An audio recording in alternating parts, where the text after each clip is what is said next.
Welcome to Brandywine Online. I'm Mary Cronin, the Director of Audience Engagement. Thanks for joining us today. Before we begin, I have just a couple notes about some upcoming programs, and these will be available for registration on Brandywine's website. Next Wednesday, October 9th, at this same time at 2 o'clock, we will go behind the scenes of Brandywine's upcoming exhibition, The Crafted World of Wharton Esherick. That exhibition opens at Brandywine Museum on October 13th and will be on view through January 19th of 2025.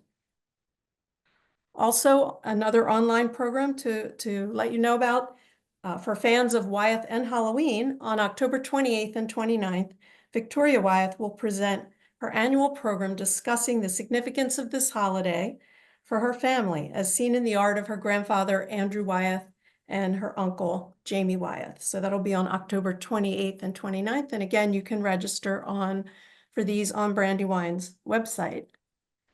Today's program will give us a look behind the scenes of the museum's newest exhibition, which is called Up East, Andrew Wyeth in Maine. This exhibition is on view through February 25th, 2025 at Brandywine Museum of Art in Chadds Ford.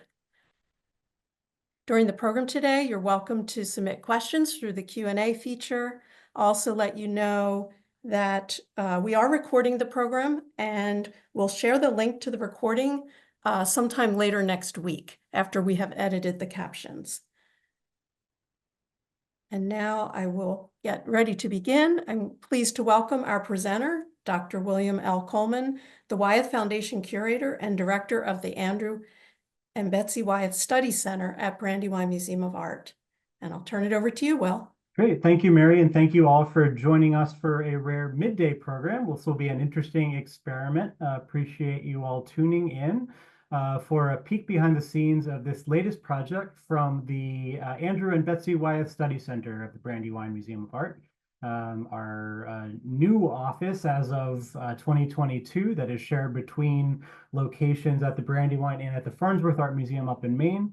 Brandywine employees in both places working to care for the remarkable collection of the Wyeth Foundation for American Art, which is entrusted to the management of the Brandywine under Betsy James Wyeth's estate plan. So many of you have heard about this before. There are a lot of exciting new projects coming out of this incredible family resource, this formerly private collection, now available to all of us and to the world, to scholars and students. And it's nice to be in company with the programs that are also coming from my valued colleague, Victoria Wyeth, for those inside family stories.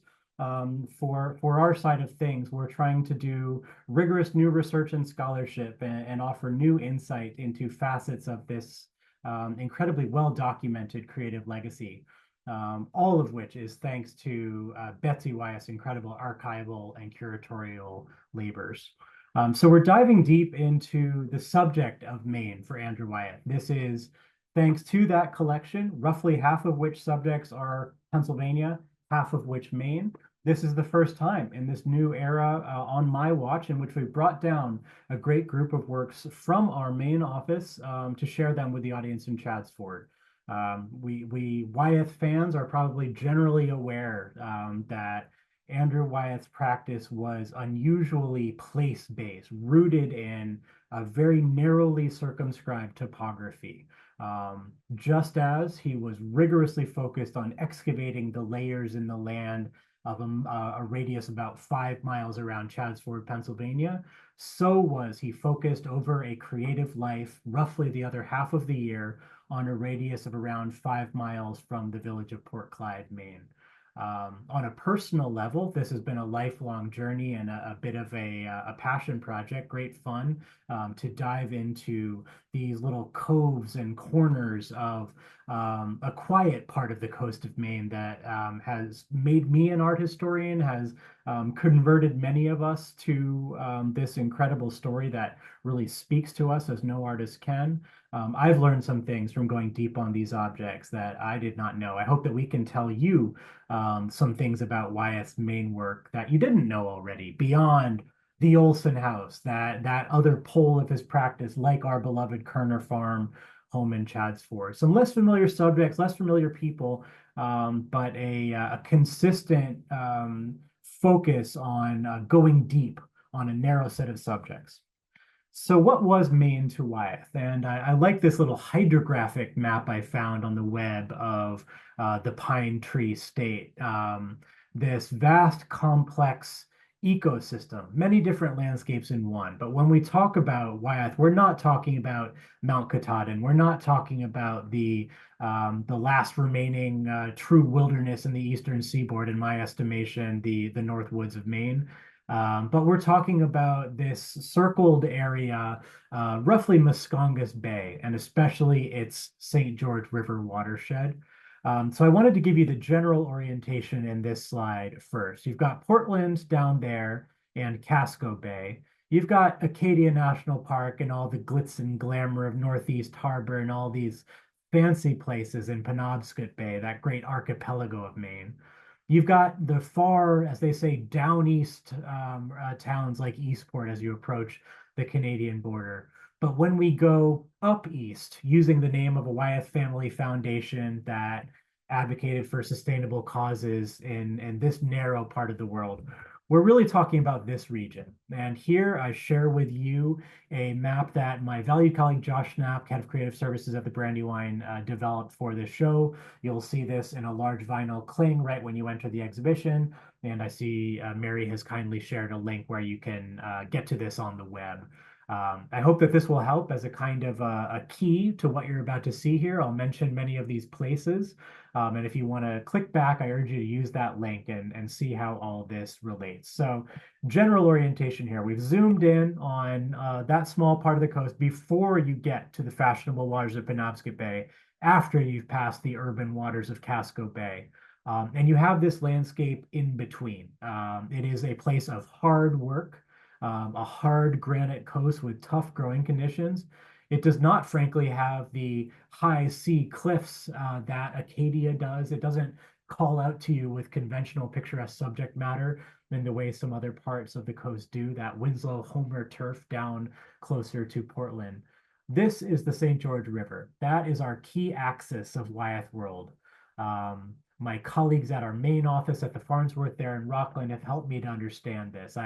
I understood as much as Muscongus Bay in contrast to those others. I had not fully understood St. George River as the key axis here. And I should name those people: Amy Morey, Leith McDonald working in the main office, and my valued colleague Karen Baumgartner here with me in Pennsylvania, who found most of these objects in the collection in consultation with the whole team. And we workshopped this project together. So the quick points of orientation: Port Clyde. I'm suggesting that as our center of gravity. Not far away, Cushing and Broad Cove Farm, the home of Betsy Wyeth's family, Andrew Wyeth's wife, creative partner, crucial advisor. And one of the agendas of this exhibition is clarifying how she is a precondition for Andrew Wyeth's practice. And we are sort of paving the way for a major exhibition about Betsy Wyeth's own creative practice coming in 2026. So stay tuned. You'll be hearing more about that. Some of the places I'll point out: Southern Island, a place that belonged to Betsy Wyeth, but is now the home of Jamie Wyeth, and then Allen and Benner farther out to sea. We have an arrow pointing out toward beloved Monhegan Island, a very important place to me, which we made a painful choice not to include in this exhibition because it is not a core subject for Andrew Wyeth. It is one that he paints occasionally early in his career. But where you see these red dots here, these are hundreds of works of art. This is a lifetime's practice, a really sustained, recursive return. Brandywine members may recall an exhibition early in my time here, 2023, I think it opened in January or February, called Andrew Wyeth Home Places, which tried to understand the geography, the specific sites of Wyeth's Pennsylvania work. And we're doing a kind of similar operation here, understanding that physical experience of going from Port Clyde to Teal Island, across toward the Olsen house, the ways of navigating this environment, and the ways the dory, the traditional working boat of these waters, became a tool of Wyeth's practice. So hold these subjects in mind: Teal, Benner, Allen. You'll hear about the Olsen house, you'll hear about Cushing. So two different peninsulas that kind of shape Wyeth's world. And then at the extremes, we'll go Rockland to Waldoboro, and you have a whole life in between in those spaces. Without further ado, let's dive into a subset of the works on view. This will not be a full tour of everything in the exhibition. You'll have to come and see it in person if you want to see everything. We are not doing a book for every one of our collection projects, but very glad to share insight in this medium and to welcome people from near and far to come and see these things at the Brandywine. We start chronologically at the beginning here with an object that was in the crucial exhibition that launched Andrew Wyeth's career. So this is really exciting to us. 1937, October, Macbeth Gallery, New York City, is the big bang moment for this artist who is so much a part of our world here in Chadds Ford. A sellout exhibition of his watercolors. It is a 100% watercolor show. It is 90+% Maine subject. So it's really things like these that launch his reputation, not egg tempera painting, which you may be more familiar with. Christina's World, Night Sleeper, Snow Hill, all those beloved panel paintings come along a little bit later. This is where the story begins, and we get this mythology of Wyeth as an heir to Winslow Homer in the American watercolor tradition, one of these myths that surround Andrew Wyeth for a lifetime. How on earth do we still have this thing in the family collection if the exhibition sold out in October 37? The initial hanging went off to the winds. Most still remain in private collections and are hard to see. This was from a supplemental checklist that came in to fill the empty spots on the walls and was displayed at Macbeth before the show closed, but it did not sell and came back to the family collection. So we're fortunate to be able to share it here. My colleague Karen dug up this fascinating image from that period. Andrew Wyeth on the steps of his studio at the family property in Port Clyde called Eight Bells. And this is one of the many pieces of evidence of how fond the Wyeths were of the art of Winslow Homer. Eight Bells, the name of an iconic Winslow Homer canvas that is in the Addison Gallery in Andover, Massachusetts. Who else is with Andrew Wyeth here? We've got his dealer, Robert Macbeth, standing on the steps of that studio in Port Clyde, coming to see what his young star artist has made in a productive summer. And in between, we've got no less than Edward Hopper, one of those artists who is often talked about as a fellow traveler with Andrew Wyeth. We've been delving into the complexity of that relationship in previous exhibitions. And we see him even making the pilgrimage to Port Clyde to see what this up-and-comer is making. We include in a case in the exhibition, you won't be able to read here, but I just wanted to tease this, some fascinating letters that Andrew Wyeth sent to Robert Macbeth during that climactic summer that launches his career. He talks about how he's produced more than 50 watercolors. I think you're going to be happy with what you see. And then we have the original pamphlet, the brochure, that was used in conjunction with that exhibition in New York City. So really exciting traces of that moment. Some of the other things you see here, a Life magazine article about another main subject of Wyeth that you'll be seeing later. And just because we can, in the fascinating collections of the Wyeth Foundation, this archive we're able to make available to researchers working on specific projects by appointment, are some proclamations from the state of Maine showing how much this region loved him back. So honorary citizen, the Maine State Award, proclamation for his birthday, just bits of fun that show how deep this relationship went. Moving on to another of these rarely or never before seen watercolors from the checklist. I like this one from 1940. So just a little bit later than that 1937 blow up moment, but still in what Wyeth would later call his blue sky period. These colors might seem shocking to Wyeth fans who are more familiar with this mature, severely reduced palette, this limitation he chose to impose upon his practice of just this kind of narrow range of browns and grays and blacks to conjure whole worlds, maybe a little ochre in there. But here he's still in that Homer vein. The reason why I pause on this one is our first appearance of that crucial technology of these waters, the dory, in this case, rigged with a sail, but more often rowed on the St. George River. We've come to understand that purposeful but graceful form as a key subject and object of Wyeth's practice. This is a tool for accessing the subjects you see in this show. We hear about him rowing it standing up in the tradition of these waters, these high oarlocks, a foot high, elevate the oars so that you can have a comfortable forward stride, and you're looking down through the surface of the water with this privileged perch above your subjects. He would use that dory to navigate across to the Cushing Peninsula, to go to see the woman who would become his wife, and indeed the Olsen house, that crucial subject. So stay tuned for more of that dory subject recurring. To show how iconic this becomes for Wyeth, I'll just show the most famous tempera he makes that includes a dory, hay ledge with Alvaro Olsen's dory evocatively set up to set aside when it was his time to care for his sister Christina Olsen. He lets it dry out, no longer watertight, to age and rot in the barn. So kind of a mournful image of that crucial tool set aside. Moving on, our first peek at the Olsen house. This is interestingly the only depiction of the Olsen house in the Wyeth Foundation collection, because that subject is so beloved that it has sold like hotcakes. So there's a significant treasure trove of Olsen house images in Japan, the Marunuma Art Park collection, and many others in private collections. We're fortunate to have this little peek from across the cove at the Olsen house that shows it in relation to water. Not a common view of that building we're accustomed to seeing floating on a field of grass in Christina's world. Still getting some nice rich eggplant and blue colors there. He's not yet moved away from his early Homer palette, but a change is coming. I put these two side by side to talk about this subject that showed up in that Life magazine article that was in the display case included in the exhibition. This is the Hofs's house, which was a Revolutionary era structure, then falling into ruin in Wyeth's lifetime, now completely demolished and gone. But an evocative building of this area that Wyeth explored with the photographer Costi Ruhoma, about whom more later.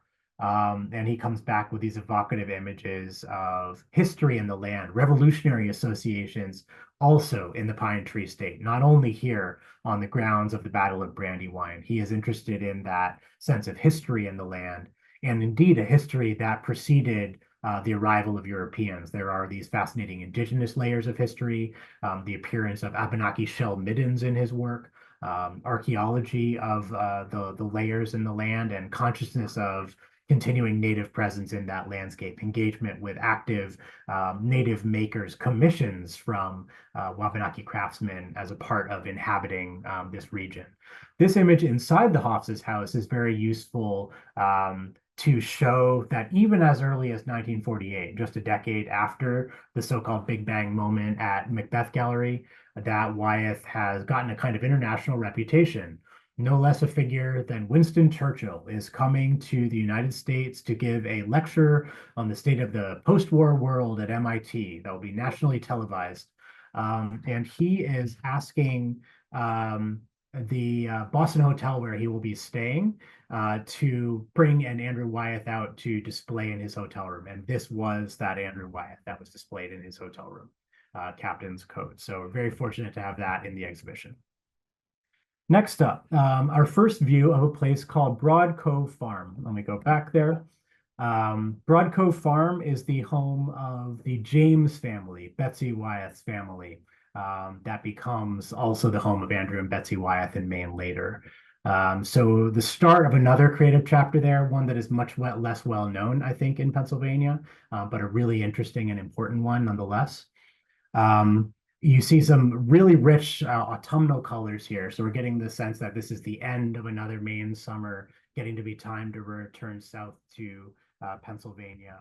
And Broad Cove Farm comes to mean something specific to us who are delving deep into Betsy's own creative legacy. We see here the first building that we can confidently say Betsy Wyeth designed herself. And this would be a recurring pattern. This grows and grows into remarkable works of environmental design across thousands of acres on islands out in the Gulf of Maine. So this is what's known as the shore house at Broad Cove Farm. You'll see more depictions of that structure throughout this exhibition up east. I wanted to show these two side by side. I promised Costi Ruhoma would be coming later. In the Wyeth Study Center, we're working to interrogate received wisdom about this artist through our past projects, we've been delving into how he relates to the problem of abstraction, showing that he was fully aware of the contemporary art world of his time and was not threatened by it, showing how he relates to concerns about a changing ecosystem at both poles of Wyeth World. Another claim in Wyeth World has been that photography was not a part of his life whatsoever. And this kind of a flat statement always kind of perks up an alarm bell. Anytime we make an ultimatum like that, there's got to be more to the story. And so we can only make a suggestion here. We note in the Wyeth Foundation collection a fascinating watercolor at left that is on the walls of this show, beautiful swirling depictions of the below low tide sea life, the kind of tide pools that are rich in color and form looking up toward the shore house.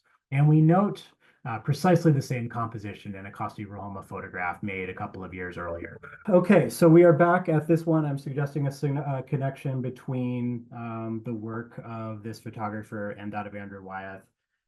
There has long been a kind of a vested interest in claiming that Wyeth practice was not tainted by the photographic medium. I think that we feel kind of confident in the solidity of this legacy now, that we can ask really interesting questions around it. How did he relate to new media? This is somebody who was living until 2009. He's reading photographically illustrated newspapers. He's watching TV like the rest of us. He's living in a world of images. And so there's nothing to lose by asking about how the images he was consuming in film in particular, as well as in still media like this one, might have infused his practice.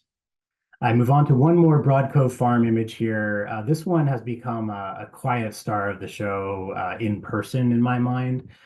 He's taking, frankly, a fairly ugly subject, this functional culvert running beneath the road near Broad Cove Farm that, again, an inhabited landscape, this property of his wife's family that he comes to know really deeply, on foot, walking it, living it over decades.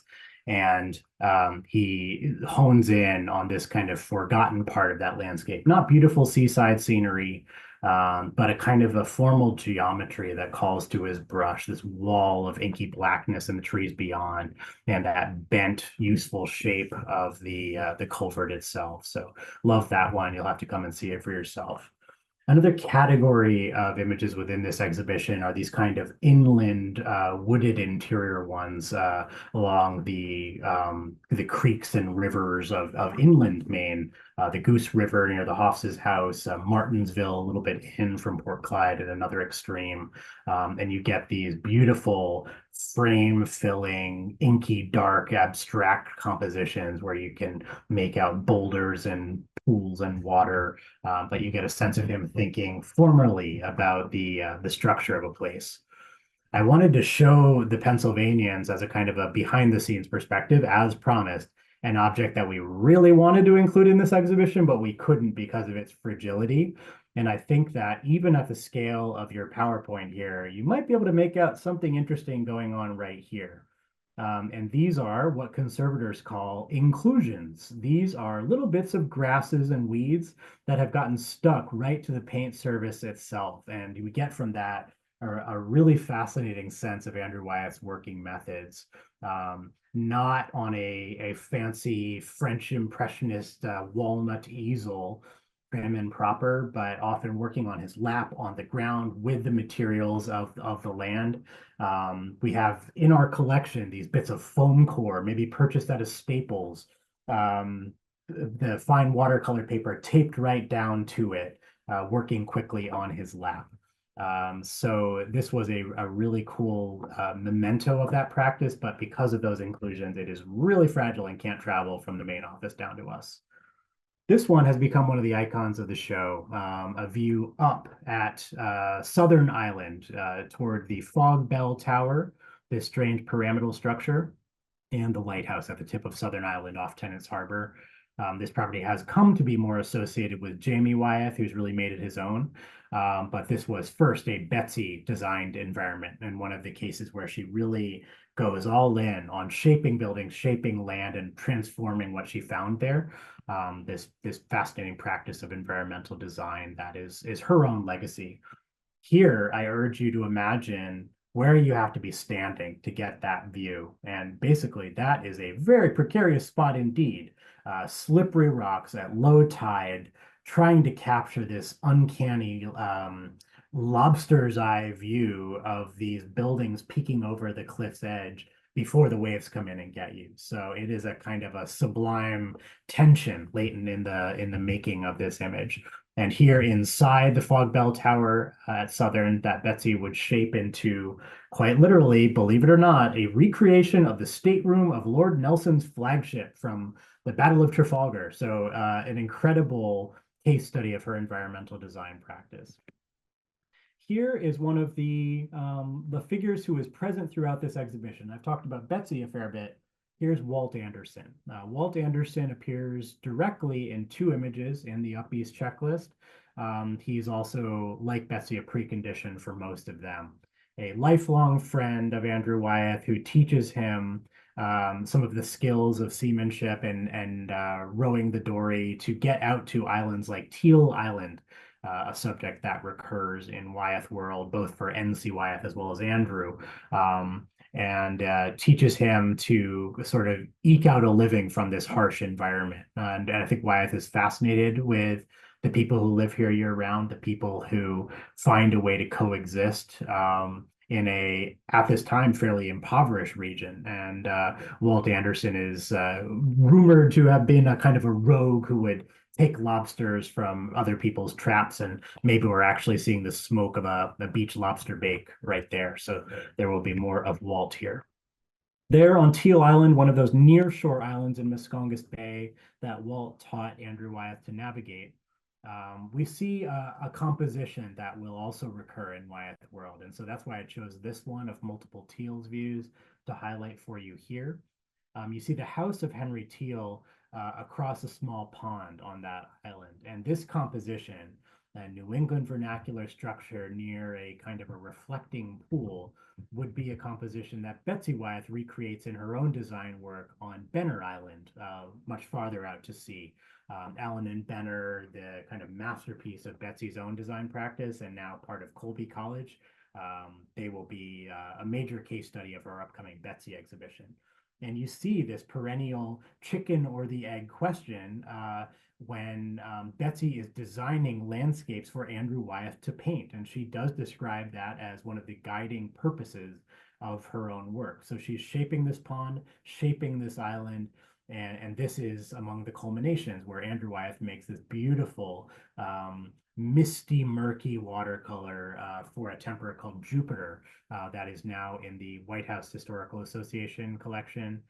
There are great images of it hanging on the wall while Obama is deep in intense discussions with some military figure or another. So another unexpected afterlife, like that encounter with Churchill, the encounter with the White House here. This is a favorite that could have been in our abstract flash exhibition. You just see the sheer joy of mark making as you drink in this large format sheet and see the range of gestures and choices, and even within the carefully controlled palette, the range of tints and possibilities he found here, and honing in on this kind of humble subject in the land in Broad Cove Farm. Inhabited landscape, recursive landscape, coming time and again to these deeply known and felt and lived subjects. I think this is classic Wyeth, and a reminder that Wyeth does not have to be minutely realistic to have that core guiding originality. These opposite poles of his practice are such fascinating extremes, an artist who contains multitudes. There are a lot of works that pertained to the tidal rhythms of this coast. And what better one than Tides Out to reflect on this, as we've just been thinking hard about what we can learn from this body of work, the unseen work on paper in Maine. I sense in these objects the artist accommodating himself to the fundamental rhythms of this coast. Whereas if you're familiar with the Chesapeake Bay, our nearest parts of that bay might rise and fall 2 feet daily. When you go to Muscongus Bay, when you go to Broad Cove, you're seeing 10-foot tidal shifts each day. So it is a deeply felt fundamental rhythm of the place that you can't avoid being attuned to. And we have a sense of Wyeth accommodating his practice to that, catching the final little rivulet of water before the waters rush back in from the ocean to these mud flats, and a little pulling boat pulled up on the reeds there, maybe a wherry or a yawl. Here we have Eagle Eye study this lovely skeletal tree standing out against the gray blue sky beyond. And this is one that has commonly been read anthropomorphically. You don't have to take it that way yourself. I will simply note that some scholars have suggested at this very late date, 2007, before his death in early 2009, that there may be in this ever visionary artist, always up to more than meets the eye, some reflection on his own mortality and his own declining health at this stage. But I'll leave you to mull on that and let me know what you think. Mortality was indeed much on his mind in these years, and here is a rather shocking Andrew Wyeth. I alluded to Abenaki shell middens, and here you have this kind of sea of blue mussel shells, imagining one of those Abenaki mounds, the shellfish leavings of millennia past. And within it, he imagines his lifelong friend, Walt Anderson, in his coffin. And Walt had been long dead for over 2 decades. This is proof in the pudding of the visionary nature of Wyeth's practice. He lulls us into thinking of him as merely skilled at reproducing the appearance of things, and we risk missing the imaginative and visionary nature of his making. Here's one where we can't miss it. This is an impossible composition. This is imaginative and reflective, a memory composition that shows one more association of pain. Last of our works on paper, but not of the slideshow here, I'll share some of the temperas that accompany the show as well.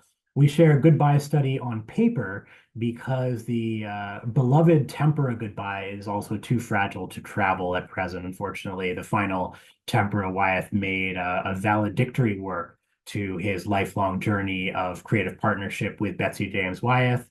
He depicts the sail loft that she had transported 5 miles out to sea to serve as the center of a village of 18th century associations on on Allen Island, as part of her great work of environmental design.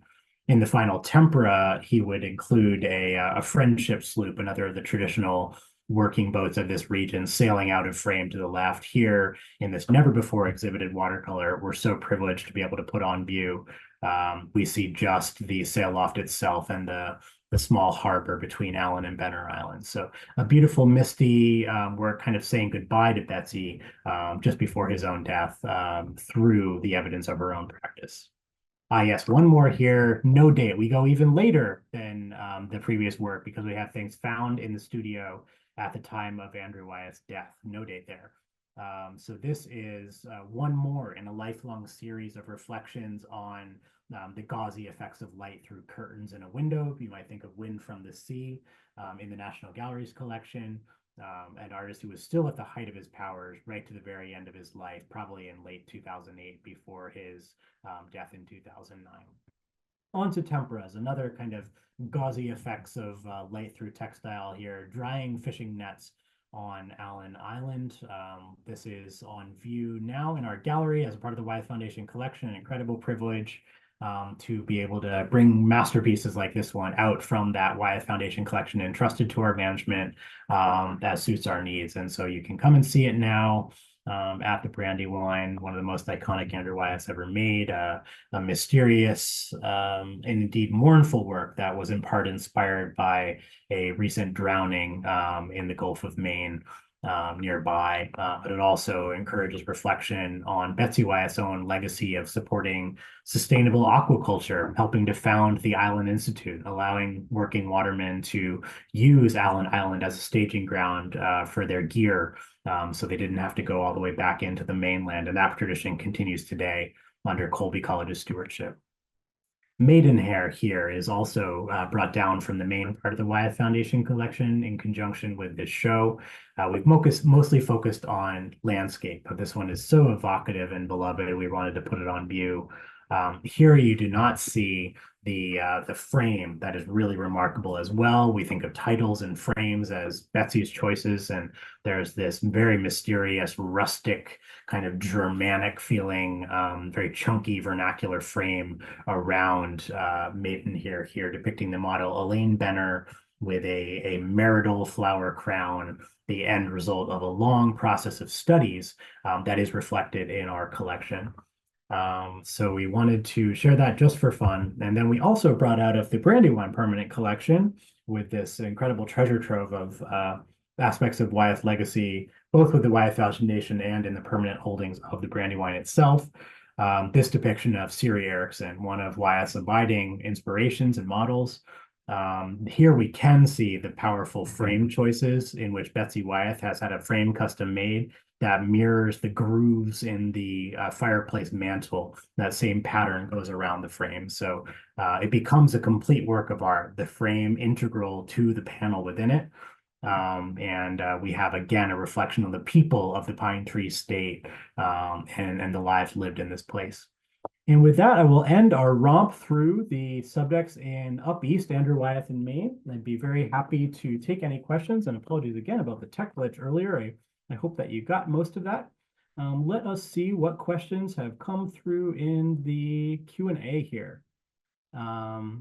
We have, Charles Homer. We have a claim that from Lucy Bahaska that was not Edward Hopper. For some reason, our archive has been identified as Edward Hopper, so we'll have to look into that. Thank you for suggesting that. Are any of the spaces where Betsy grew up open to the public? Her family, her descendants, indeed still live in the area. Broad Cove Farm is not open to the public. Southern Island is not generally open to the public under Jamie Wyeth's stewardship, although a fortunate group of Brandywine supporters were able to visit that site just a couple of weeks ago. The Olsen House, which is open to the public as a part of the Farnsworth Art Museum, our valued partners and colleagues up there in Maine, the other pole of Wyeth world, is open to the public and should be underlined as a part of Betsy's legacy. She was crucial to interpreting it as a public site, and there are some very visible traces of her hand in shaping that structure. She was, it should be underlined, the person who introduced Andrew Wyeth to the Olsens, and as in so many other cases, a precondition for the making of works like Christina's World. The island campus at Colby is a very new phenomenon, and we're all sort of watching and learning what their access policy will be. Colby alumni have ways of getting out there on special visits. They are starting to offer some kind of public programming out there, but it will always be very limited. So when we do this big Betsy exhibition, we will have some very cool new digital interactive technologies that allow you to navigate through that environment and understand it from the mainland.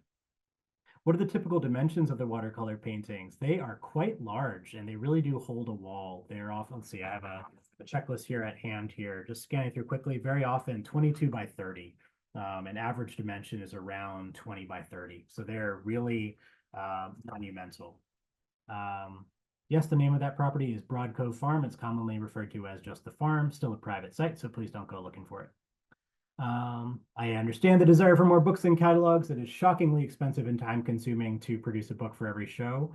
The valued partners and friends at the Brandywine and at the Farnsworth are seeing collection exhibitions that are primarily for that on-site audience, but we're going to start doing books solely for larger loan-based projects. And so we can foreshadow there will be a great book coming with a national publisher, Rizzoli Electa, in early 2025. Andrew Wyeth at Kerner Farm, the Eye of the Earth, our key funder, the Wyeth Foundation, with which we have this very special relationship, has asked us to focus on just significant nationally distributed and published books instead of the earlier run of self-published, quickly generated books to make a quick mark for our startup shows like Every Leaf and Twig and Abstract Flash. So big books, really substantial and beautifully illustrated books are coming, but it's going to be a rhythm of more like one a year.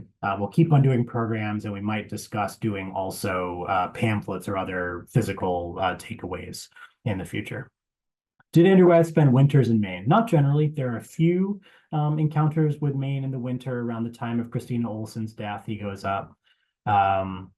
Yes, understood that the Olsen House is not open to the public right now. I meant to say it's a public site, unlike these ones that are still in private ownership. There's been major progress on its restoration recently. They just completed the restoration of a chimney there, but major structural challenges at the Olsen House. You can certainly walk around the outside. Colleagues there are working very hard on the care and feeding of that building.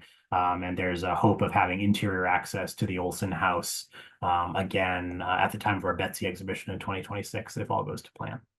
The dates of this exhibition, it is open through February 23rd, 2025. And I just went through all the questions I see here. I don't see any other. Let's see if I missed anything in the chat. And that's all. Great. I think that was all the questions. We had one that I typed an answer to, so Okay. some people may not have seen it. Will, if you would comment on Betsy's cataloging system, that letter M that appears was mysterious to people. Yeah, we are using as a public kind of a session number in the way you will often see a little curatorial code number for things that are in the Brandywine permanent collection. Betsy's internal numbering system. So the way that has usually worked is that Pennsylvania objects do not receive a little letter indicator, and things made in Maine get an M. There's inconsistency in that. We have fallen into a system where we say the PA works start with a B for Betsy, the Betsy cataloging system, and then the Maine works start with an M. I'm glad somebody picked up on that. That is exceedingly inside baseball, but to those of us who work with this story, it's a really important contribution that Betsy made. She was documenting everything. She is the reason why we understand how this creative process worked, how one sheet led to another, led to that beloved tempera on a wall somewhere. So yeah, thanks for picking up on that. I think that was all the questions. All right. Thanks all for joining us. Thanks for your patience with the glitchiness there. And please do come and see Up East, Andrew Wyeth in Maine before it closes at the Brandywine, February 23rd, 2025.